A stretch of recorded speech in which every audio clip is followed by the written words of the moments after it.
میں ہوں سلمان رشید اور یہ ہے ایک مسافر کی دنیا۔ یہ بہت پرانی داستان ہے 1990 کی، جس میں میں نے کبھی یہ پوری سنائی نہیں۔ یہ میری ایک کتاب ہے، between two birds on the map.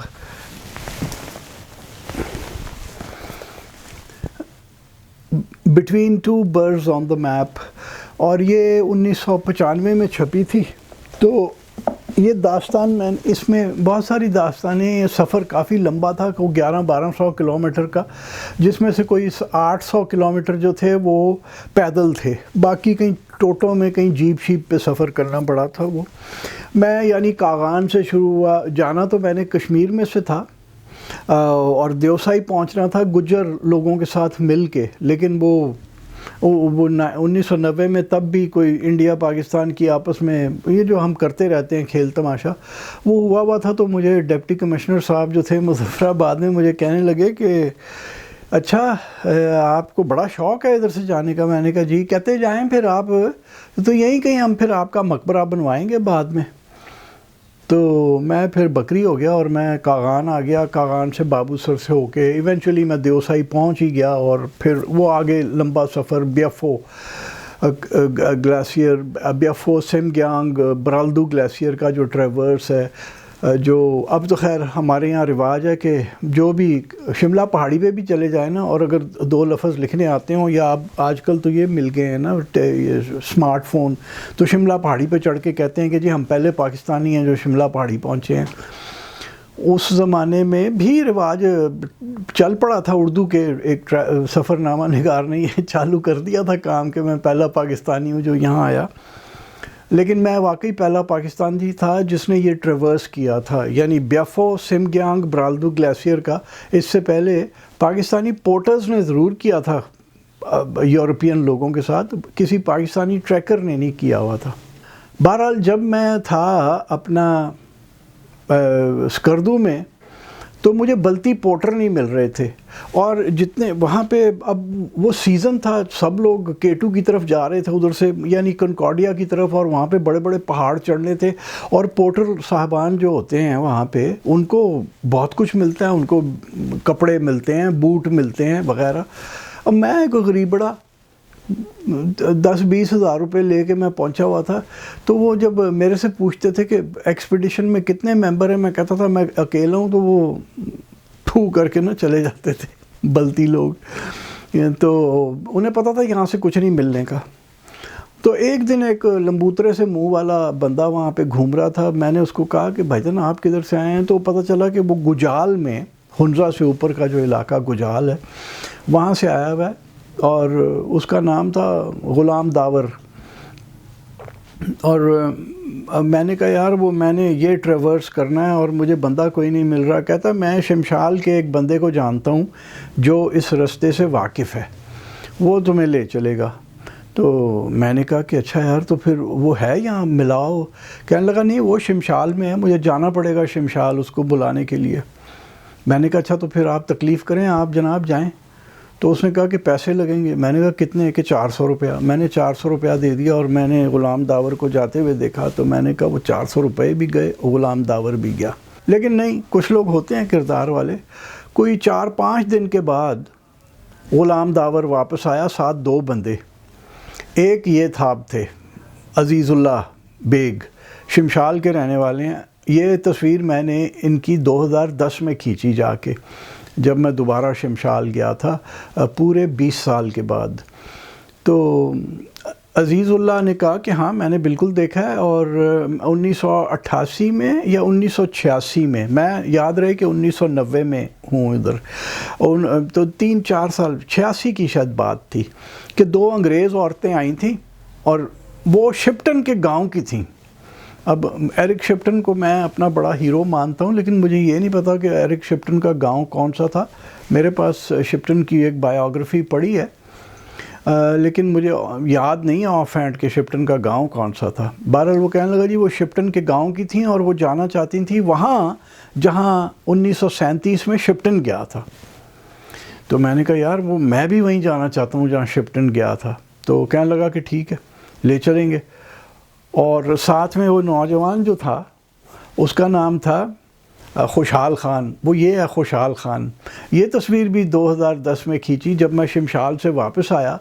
تو شمشال میں عزیز اللہ بیگ کو ملا. میں نے کہا کہ وہ خوشحال کدھر ہے؟ وہ کہنے لگے کہ جی وہ آپ جب باہر جائیں گے نا تو پھسو پہ جہاں وہ جھیل آ کے ختم ہوتی ہے تب نیا نیا عطا آباد کا وہ تودا گرا تھا اور وہ ندی بند ہونے کی وجہ سے وہ جھیل بن گئی تھی جس کے نیچے کتنے ہی بڑے پیارے لوگوں کے گھر ڈوبے اور باغیچے ڈوب گئے. تو وہ مجھے کہنے لگا کہ جی وہاں وہ جو ایک ابینڈنڈ اسکول کی بلڈنگ تھی اس میں ایک اس نے ہوٹل سا بنایا ہوا ہے، وہاں وہ آپ کو ملے گا. تو پھر میں اپنے یہ خوشحال خان کو وہاں ملا. یہ تصویر تب میں نے کھینچی.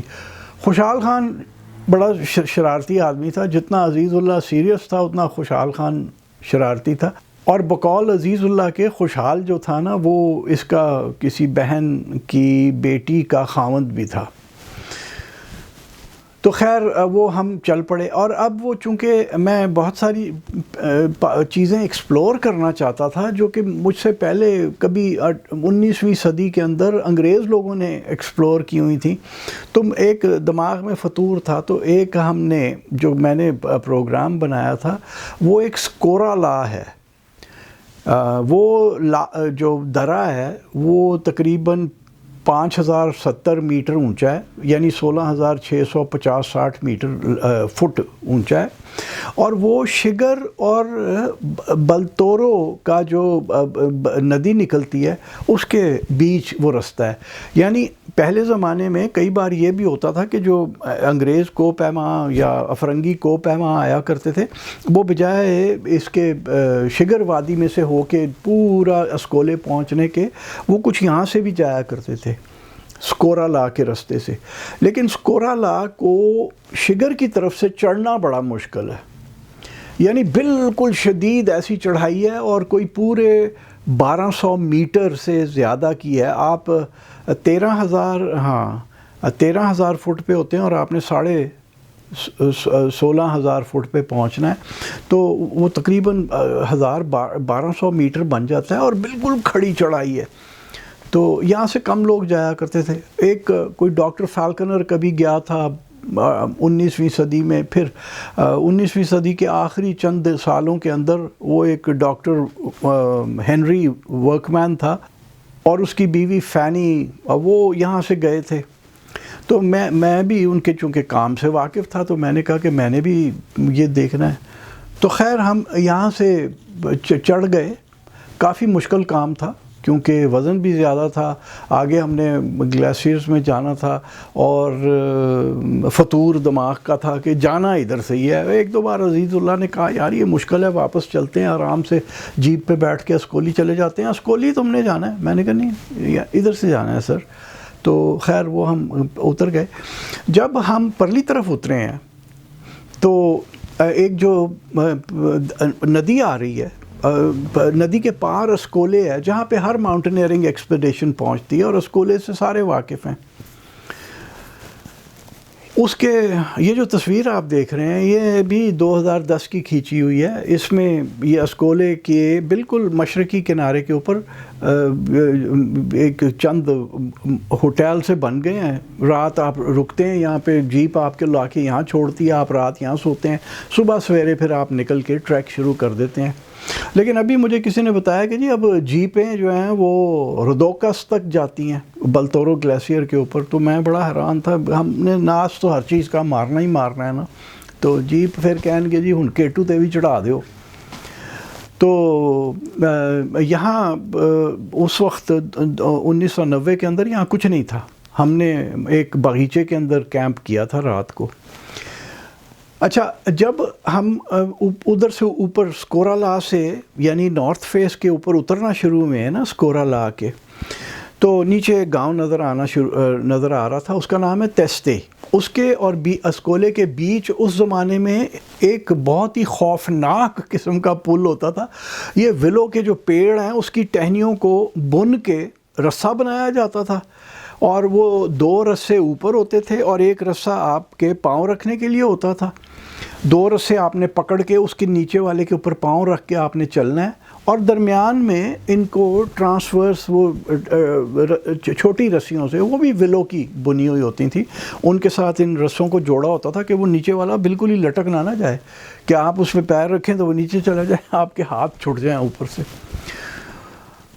انہوں نے مجھے کہا کہ اچھا، میں نے بھی کہا ہاں ٹھیک ہے ہم پل سے جائیں گے، تو وہ جو پل دیکھا تو میری تو گھگی بند گئی، میں نے کہا بھائی جان میں تو اس پہ نہیں جاؤں گا، کیونکہ نیچے ٹھاٹھے مارتا ہوا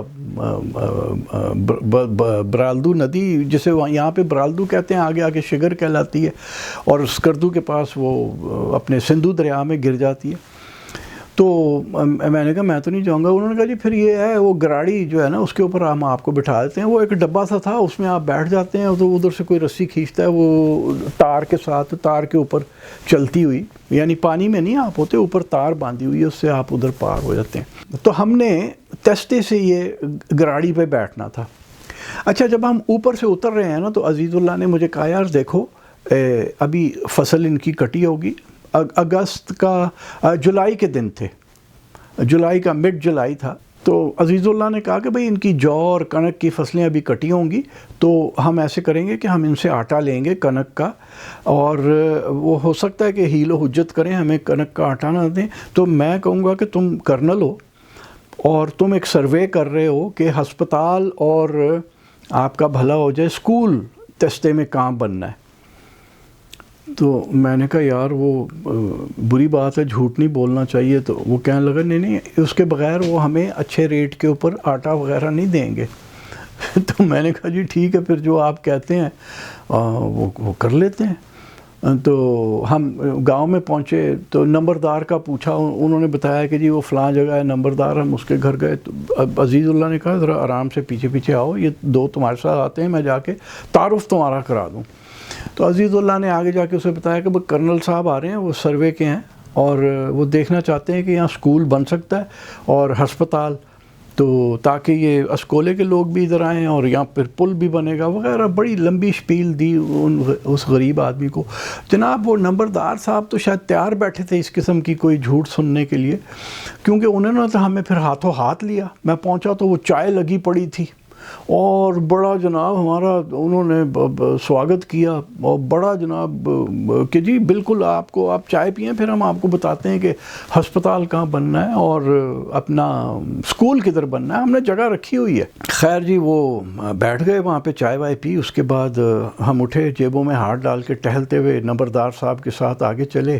انہوں نے بتایا کہ جناب یہ جگہ ہے اسکول کے لیے، اور عزیز اللہ اور میں اب بڑے اپنے آپ کو نا آفیشیسلی ایک دوسرے کو کہ ہاں یہ یہاں ٹھیک ہے، آپ کا کیا خیال ہے ویسے؟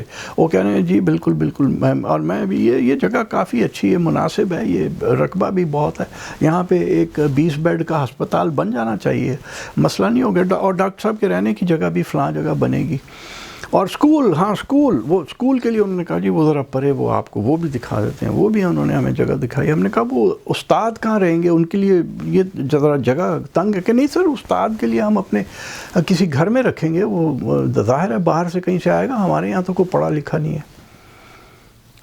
تو یہ ہم نے کر لیا۔ یہ تصویر جو میں آپ کو دکھا رہا ہوں نا، اس میں جو وہ سبز دھبا ہے پیچھے بیک گراؤنڈ کے اندر، وہ تستے کا گاؤں ہے، اور یہ یعنی اسکولے سے نکل کے ہم بالکل بیفو گلیشیئر کی جو ندی آ رہی ہے، یہ جو سینٹر میں آپ کو پانی دکھ رہا ہے، یہ بیفو ندی کا پانی ہے، اور جو آپ کو وہ ہرے دھبے کے تھوڑا سا بائیں کو ایک گھاؤ دکھ رہا ہے پہاڑ کے اندر بہت بڑا، وہ اسکورالا سے آنے والی ندی کا گھاؤ ہے۔ یعنی ہم اس رستے سے اترے تھے، اور ہم ابھی اوپر ہی تھے کافی، کوئی میرا خیال ہے تقریباً 800-900 میٹر اوپر تھے ابھی ہم گاؤں سے، تو ہمیں نیچے گاؤں نظر آنا شروع ہو گیا تھا، اور اسی طرح سبز دھبا دکھ رہا تھا۔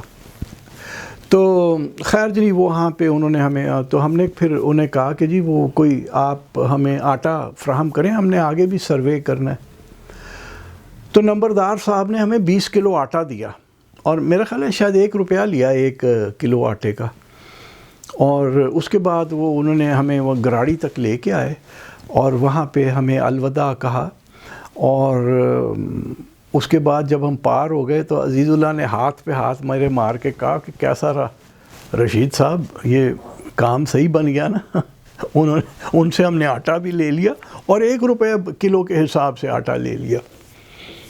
تو میں نے کہا یار یہ ویسے کام ہم نے اچھا نہیں کیا, کام ہم نے مکاری کا کیا, کیونکہ اب پتہ نہیں یہ بیچارے لوگ کتنے سال انتظار کرتے رہیں گے کہ وہ سالہ کرنل آیا تھا ایک بدبخت اور وہ لارا لگا گیا کہ یہاں پہ اپنا ہاسپٹل بنے گا اور اسکول بنے گا, اور کچھ بھی نہیں بنا. تو یہ تو ٹھیک نہیں ہے, لیکن وہ تھوڑی سی گلٹ تھی, لیکن پھر ظاہر ہے مطلب جو ہماری سچویشن تھی ہم نے آگے جانا تھا. ویسے ہم جب اسکولے پہنچے تو وہاں پہ ایک بڑا شاندار آدمی ہوا کرتا تھا, حاجی مہدی. ہم نے حاجی مہدی کے وہاں جا کے بھی کافی ساری خریداری کی, لیکن حاجی مہدی ذرا کاروباری آدمی تھا, اس نے ہم سے ٹھیک ٹھاک جھاڑ کے پیسے لیے. بہرحال تیستے کی داستان یہ تھی. اور میں آپ کو ایک بات بتا دوں, ایک گریگ مارٹنسن ہے, اس کی کتاب ہے 3 Cups of Tea. اس میں وہ کہیں K2 کلائم کرنے گیا اور کسی وجہ سے وہ نہیں کر سکا اور تھکا ہارا آیا. ایک جگہ جہاں اس نے بالتورو گلیشیئر کو پار ہو کے اس کے دائیں کنارے جانا تھا تاکہ چلتا ہوا وہ اسکولے تک پہنچے, وہ نہ پار کر سکا کیونکہ کچھ میرا خیال ہے کنفیوژن تھی, کچھ تھوڑی ڈی ہائیڈریشن کا بھی اس کو چکر تھا جہاں تک مجھے یاد آ رہا ہے. اور وہ نا سیدھا تیستے پہنچا. تو تیستے کے نمبردار نے, یہ ہو سکتا ہے اسی نمبردار کی اولاد ہو, یہ بات کافی بعد کی ہے, 1990 کے کچھ سال بعد کی ہے. تو مارٹنسن نے پھر یہاں پہ ایک سکول بھی بنوایا تھا. وہ اور بات ہے کہ بعد میں مارٹنسن کے اوپر امریکہ میں خرد برد کرنے کے, کیونکہ وہ ساری اس نے ڈونیشنز لوگوں سے لے کے یہ سکول بنایا تھا, تو مارٹنسن پہ ایک امریکہ میں کافی الزامات لگے کہ اس نے بہت لوگوں کا پیسہ خرد برد کیا. باقی میں نہیں جانتا کہ اس میں سچائی کتنی ہے, لیکن ہماری جو داستان سی تیستے کی وہ یہ تھی کہ ہماری وجہ سے نمبردار صاحب بیچارے پتہ نہیں کتنے سال ہسپتال اور اسکول کا انتظار کرتے رہے ہوں گے کہ اب کرنل صاحب کر گئے ہیں سروے, اب بنے گا ہی بنے گا, جو کہ کبھی بھی نہیں بنا.